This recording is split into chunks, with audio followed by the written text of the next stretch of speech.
So how's it going, guys? This is Rio Murata, photographer based in Tokyo. So an interesting topic that I wanted to discuss with you guys is when do I purchase film and how do I do it? And this is not a straightforward question, along with depending on where you live, whether or not if you live in North America, if you live in Europe, or if you live in Asia or maybe Oceania, Australia type of region, I guess your answer will differ accordingly.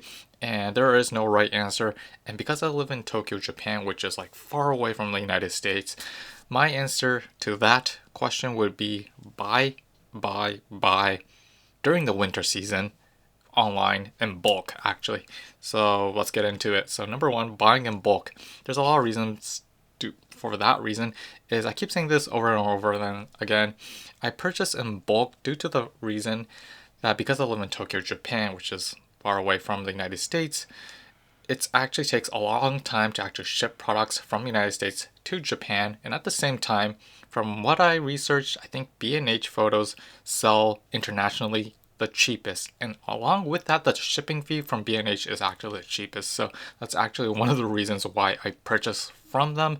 And at the same time, they have a reputation for like sending products safely across the Pacific and I guess Atlantic Ocean without any so far I never had any issues with them, and I actually trust them the most, especially when it comes to camera equipment.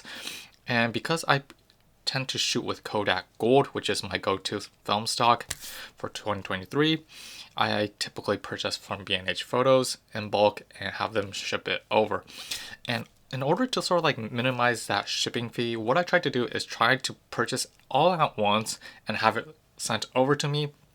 There's actually two reasons behind that. One is if you actually do small increments of purchases, the shipping fee will in total, it's going to go beyond purchasing in bulk. And another reason is that if you actually purchase small increments, like one box at a time, what happens is that because it's an international sort of like delivery, what happens is that the delivery man cannot maintain that schedule, and typically because we work from Monday to Friday, I'm not home, and when I'm not home, the delivery man tries to ship that product during the weekdays, and they find that I'm not home. So I basically have to text them or give them a call saying that I would like to have my package rescheduled during the weekends. And there's a famous saying that a time lost right now is time lost in the future, meaning that if I have to be stuck home during the week to pick up or to receive my package from the delivery man, it means I lose valuable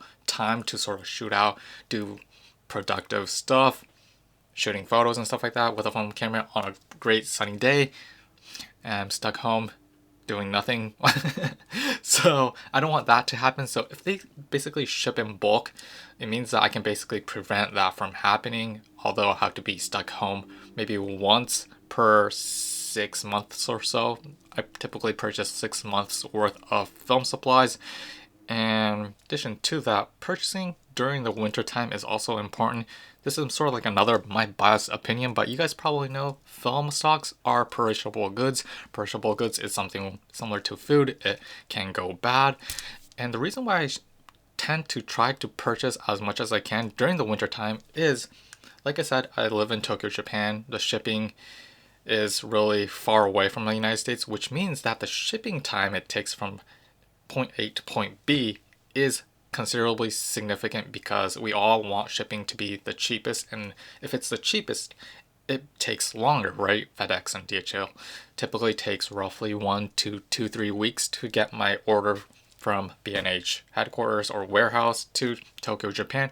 And what I'm trying to say is if I purchase in the winter time, we all know that during the winter time, it's really cold. The environment outside is cold, and we all know that film should be stored in a cold environment because it's like a food. If it's stored in a warm environment, it could go bad, and the chemicals within that film can deteriorate over time. And what I'm trying to say is that if I purchase during the summer seasons, and we all know shipping can be really brutal, that shipping box goes into a container, it gets hauled onto an airport, and it stays there for a couple of hours or so out in the hot environment, especially if it's in the summer. And then it gets packed into the airline. If it gets packed in the airline, it goes into high altitude, so it goes from hot environment to cold environment and goes back into, hot environment. That's brutal for film stocks, especially if we're shooting with really expensive film stocks such as Portra 400, Portra 800, which could get affected by the environment much more. So I basically understand that's gonna happen, so I try to purchase it during the winter time. So we all know that during the winter time, when it's stored in the cargo ship, or if it's stored in the cargo truck or something, the base environment's already really cold, meaning that it's sort of like in a refrigerated environment, so it won't get affected by that, environment. And that could have less of an impact on that film, and we don't know the results until we shoot that film stock. So if I basically purchase film during the summer seasons, they ship it over, I shoot with it, had a great time with it, but when I get my film negatives back, I could get poor results. So I basically try to like purchase film during the winter season actually, so my film won't get affected by the environments and stuff like that. That's another important reason why I purchased during the winter season.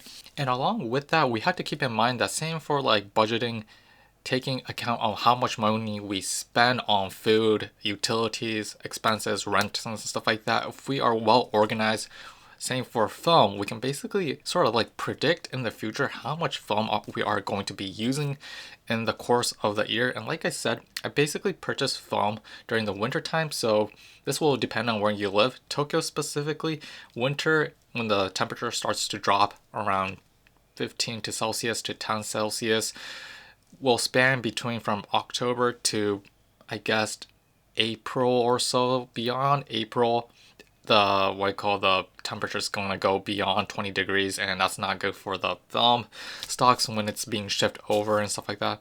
So I basically tried to purchase roughly 6 to 8 month worth of film during that, winter season. And because I started like shooting more YouTube videos and making these random videos related to film, I haven't gone out like to shoot more with film stocks. So my amount of film stocks that I'm using is actually decreasing, and taking note of that. But to top with that, I'm basically thinking of going on to trips. So if I go on to trips, we all know that we shoot with more films. So there's this sort of like balancing act going on, whether or not I'm going to be using more films or less films. And it's actually in reality really hard to predict. So in my case, I basically try to sort of like have a little bit more supply than I could shoot. And we all know that film has some kind of expiration date, which after we purchase it, typically from my experience, when I purchase film from B&H, actually in the exact same year, when it arrives, the expiration date's roughly 2 years or so. So I have like 2 years of sort of like, I can basically be more flexible in whether or not if I want to shoot more, if I don't want to shoot any, or depending on how I feel on that day, I can basically sort of like adjust accordingly. And typically that 2 year period, I can basically like maneuver if I want to shoot, if I want to go to travel and stuff like that, or if I just want to stay home and make more YouTube videos like this, or maybe make unrelated random videos. But it's important to know that, how much like film we use in the course of the year, so we can basically predict beforehand. And also by doing that, we can sort of like purchase that amount of film stocks we need to survive. So and obviously there are those people, like for me, I typically try to like use all my film stocks before it expires, because if it expires, you have to take into account that the sensitivity of that film stock will start to decrease, meaning that you have to sort of, when you like use a light meter to like calculate the optimum exposure of your subject, you basically had to add an extra 1/3 of a stop of light, or 2/3 of a stop, or maybe 1/over stop of light, and that gets really hectic. And at the same time, if it expires, I never experienced it, but there's that tendency where colors tend to shift if it like expires, and this is due to the chemical properties and stuff like that. I'm not good at explaining that, but I try to like finish my film stock that's in my fridge before it expires, and by doing that, I can constantly like sort of like budget myself how much film will I need for the next 6 months or so. And yeah, prepared. Interesting enough, there will be people who are going to ask me if I ever purchase film stocks in Japan, and the answer is yes and no. No, in terms of Yodobashi Camera and Big Camera, those are basically the large behemoth electronics shops similar to Best Buy, Future Shops in North America. No, Future Shop only exists in Canada actually, so. And Yodobashi Camera, Big Camera, I think like 10 years ago, they were really good in like selling film stocks at affordable price. As of 2023, they have been assholes. They have jacked up the prices so much that unfortunately I never purchased film from Yodobashi Camera and Big Camera. But there is one condition actually. I think if I'm right, the black and white, which I never shoot with, such as Olford's HP5 Delta series, if I'm right, their monochrome prices are adequate while their color negatives is absurd, so I never purchased film from them. However, I made a video on Champ Camera, which exists around the Kanagawa prefecture. They sell at modest prices, and I typically go there to purchase random film stocks that kind of get me curious and stuff like that. So unfortunately, I don't do like massive film purchases in shops now, because in order to go to that, camera shop or film shop, it takes quite a long time. It takes more than 1 hour. It takes more than 2 hours to go there and back. So I typically don't go there that frequently. But as sort of like I don't know, refreshing moment to sort of like open my eyes to sort of like find new things in these shops, I guess once per 2 months or so, go there and maybe pick up some random film stocks that I want to try.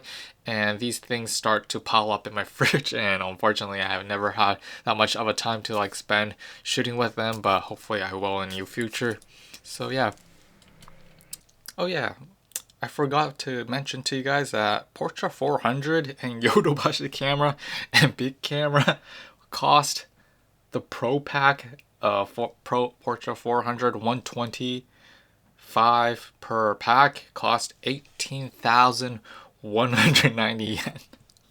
That's like $150 for Portra 400 if you purchase in stores in Japan actually. So this is something really important for you guys. If you're ever traveling to Japan, and if you're ever wanting to shoot with film, and if you live in North America, or if you live in any other country that can afford cheaper film prices, I highly suggest bringing it over to Tokyo or Japan and just shooting that way instead of just purchasing it within stores, because that's probably going to be the cheapest route purchasing from B&H and just bringing that over. And I know the customs and stuff like that, that's gonna take a while to get cleared, but if you want to save a lot of money that way, that is I guess the correct way of doing it probably, because I mean these stores are inflating the price of film, and we all know that Kodak jacked up the price of their film stocks, except for Gold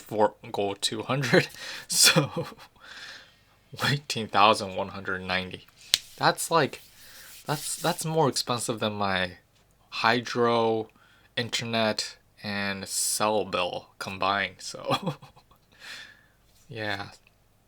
So yeah, hope you enjoyed this video, and I'm curious, how do you guys like purchase film? Do you purchase it online? And for people who live in I know probably the majority of people who live in North America will purchase from B&H Photos, but people who live in Australia, people who live in Europe, I'm like curious, where do you guys purchase your films from? I'm like wondering, like, is it cheaper that route, or do you guys who live in like Europe also purchase from B&H, because B&H is located in New York, and England and European countries is actually closer in terms of distance.